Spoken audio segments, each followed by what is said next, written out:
Hello students, how are you? I hope you will be fine. Okay. Dear students, in previous video we have discussed about harmful microorganisms in our lives. हमारे जीवन में सूक्ष्म जीवों का मतलब कि हानिकारक प्रभाव कैसा होता है, वो हमें कैसे नुकसान पहुंचाते हैं, डिफरेंट टाइप की डिजीज के बारे में हमने पढ़ा था.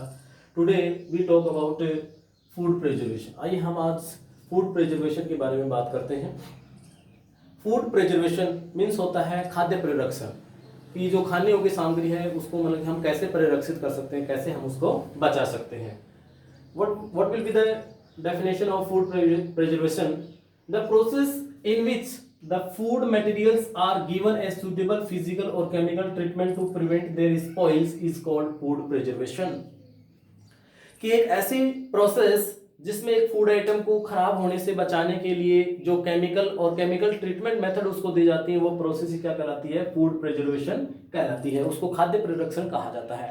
Okay students, some of the methods for preserving foods. खाद्य मतलब फूड को प्रिजर्विंग रखने के लिए, फूड को परिरक्षित रखने के लिए जो विधियां अपनाई जाती हैं वो कौन कौन सी, वो मेथड्स नीचे दे रखी हैं. First is chemical method, second is preservation by common salt, third is preservation by sugar, preservation by oil and vinegar, fifth is heat and cold treatment, sixth is storage and packing, and seventh is pasteurization. Let us start with chemical method. रासायनिक विधि से हम शुरुआत करते हैं कि रासायनिक विधि के अंदर हम कैसे फूड आइटम को प्रिजर्व रख सकते हैं. Dear students, I want to tell you about chemical methods. इसके बारे में बताना चाहता हूँ. There are three special chemicals which are used as preservatives for preservation of food.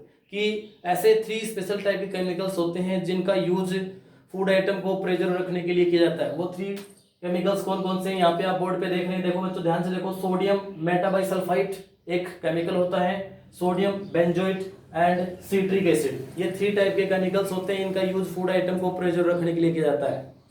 Sodium metabisulphite and sodium benzoate are used as preservatives fruits like जैसे ripe mango,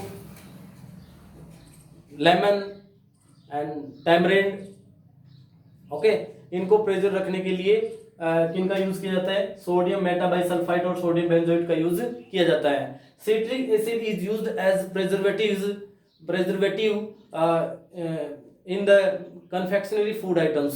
confectionery का मतलब होता है जैसे कोई स्वीट मिठाइयों की दुकान, जैसे जहाँ पे चॉकलेट केक वगैरह ये जो बनाई जाती हैं, वहाँ पे चॉकलेट और केक जैसे फूड आइटम को प्रिजर्व रखने के लिए सिट्रिक एसिड का यूज किया जाता है.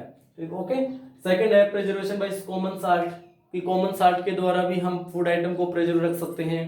Common salt has used to preserve food such as जैसे meat, fish for long age. लंबे समय के लिए परिरक्षित रखने के लिए कॉमन साल्ट का यूज किया जाता है.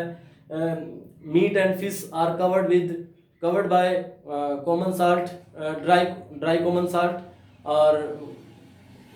और ऐसे वातावरण में मतलब जैसे हम फिश और मीट को अगर हम पूरी तरह से अगर मान लो ड्राई कॉमन साल्ट से उसको कवर कर दें, कवर करने पर क्या होता है कि जो फूड स्पॉइलिंग बैक्टीरिया जो होते हैं वो उसमें ग्रोथ नहीं कर पाते हैं और वो फूड आइटम जो होता है वो खराब नहीं होता है.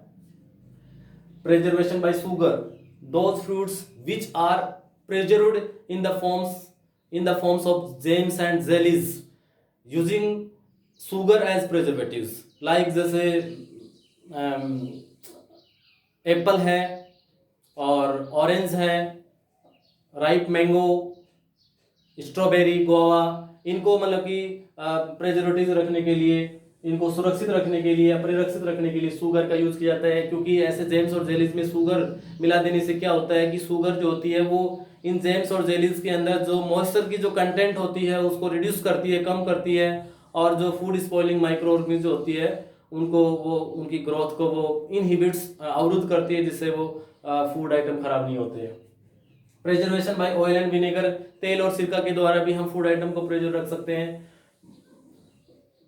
Mustard oil and vinegar are used to as preservatives for food, जैसे जैसे ripe mango, lemon, amla, in their form of pickles. यानी जैसे मान लो कच्चा आम है, लेमन है, ठीक है, आंवला है, इनके जो अचार हम डालते हैं तो उसमें ऑयल और विनेगर डाल करके उनको हम प्रेजर रख सकते हैं, क्योंकि ऐसे एनवायरनमेंट में जो food spoiling bacteria I mean जो माइक्रो ऑर्गेनिज्म होते हैं वो ग्रोथ नहीं कर पाते हैं।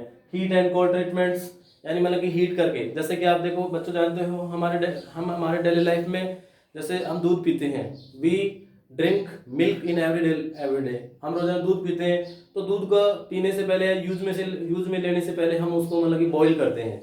तो बॉईल करने से क्या होता है कि उसके अंदर जो हार्मफुल बैक्टीरिया होते हैं वो किल हो जाते हैं, और किल होने से वो मिल्क जो है वो लॉन्ग टाइम के लिए श्योर नहीं होता है, खट्टा नहीं होता और खराब भी नहीं होता है, ठीक है।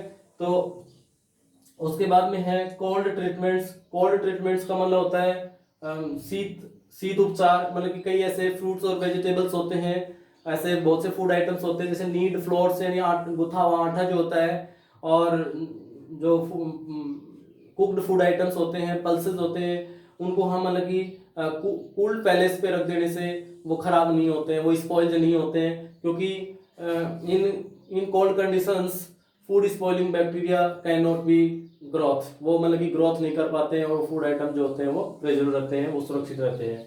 उसके बाद में स्टोरेज एंड पैकिंग कि these days dry fruits and even vegetables are sold in sealed airtight packets for prevent the attacking of food spoiling microorganisms, कि जो मतलब कि फूड स्पॉइलिंग माइक्रो ऑर्गेनिज्म के आक्रमण से बचाने के लिए जो ड्राई फ्रूट्स और जो वेजिटेबल्स होती हैं उनको बचाने के लिए हम सील्ड एयर टाइट पैकेट्स में उनको पैक किया जाता है, और वो लंबे समय के लिए सुरक्षित रहते हैं। पास्चुराइजेशन का हिंदी में पास्तुरीकरण होता है।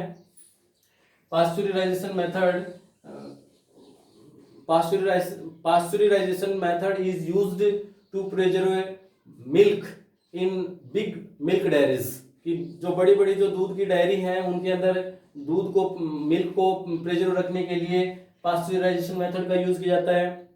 A French scientist named Louis Pasteur has given an excellent method for preservation of milk. Milk को मतलब कि दूध को प्रिजर्व रखने के लिए एक फ्रेंच साइंटिस्ट लुइस पास्चर जो उनका नेम था, उन्होंने एक एक्सीलेंट मेथड उन्होंने दिया, और in this method milk is boiled on 70 degree Celsius temperature for 15 to 13 seconds, यानी 15 से 30 सेकेंड के लिए 70 डिग्री सेल्सियस के ऊपर दूध को उबाला जाता है।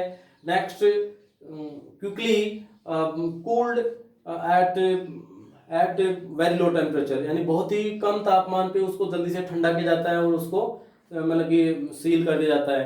तो ऐसे करने से क्या होता है कि पहले तो मतलब उबालने से जो हार्मफुल बैक्टीरिया जो होते हैं उसके अंदर किल हो जाते हैं, उसके बाद में हम तुरंत उसको मतलब कि कूल करते हैं, ठंडा करते हैं लो टेम्परेचर पे, तो उसके अंदर जो रिमेनिंग जो बैक्टीरिया है या जो माइक्रो ऑर्गेनिज्म वो भी क्या हो जाते हैं, डिस्ट्रॉय हो जाते हैं। तो इस प्रकार से पास्चराइजेशन मेथड का यूज किया जाता है मिल्क को प्रिजर्व रखने के लिए। लुइस पास्चर ने इसकी डिस्कवरी की थी, और बच्चों पीछे वाले वीडियो में मैंने बताया था लुइस पास्चर ने ही फर्मेंटेशन प्रोसेस की भी डिस्कवरी की थी, जिसको किण्वन कहा जाता है। किण्वन में क्या होता है कि शुगर सॉल्यूशन को अल्कोहल में कन्वर्ट किया जाता है, तो उस प्रोसेस की भी खोज करने वाले वैज्ञानिक कौन थे, लुइस पास्चर थे। ओके।